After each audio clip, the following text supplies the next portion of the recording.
আমি আবার এসে গেছি আপনাদের মুশকিল আসান অনন্যাদি। আজকে কি নিয়ে বলবো বলুন তো?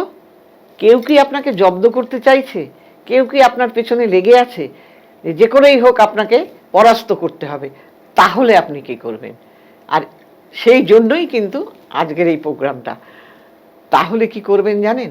পুরুষ যদি হন তাহলে আপনার বাঁ পায়ে চটি জুতোতে তলায় আপনি কালো কালি দিয়ে সেই যে আপনাকে জব্দ করতে চাইছে তার নামটা লিখবেন। আর যদি মহিলা হন তাহলে আপনার ডান পায়ে জুতোতে তলায় কালো কালি দিয়ে তার নামটা লিখবেন। লিখে ওই জুতো পরে কিন্তু এমন কালি দিয়ে লিখবেন যে উঠে না যায় তাড়াতাড়ি। একটু ভালো কালি দিয়ে লিখবেন যাতে না উঠে যায়। কাজল দিয়ে লিখতে যাবেন না, তাহলে উঠে যাবে। তো প্রতিদিন হাঁটতে থাকুন, দেখবেন আপনার যে জব্দ করতে চাইছে সেই ধোঁকাবাজ নিজেই ধোঁকা খেয়ে যাবে। সবাই ভালো থাকবেন। নমস্কার।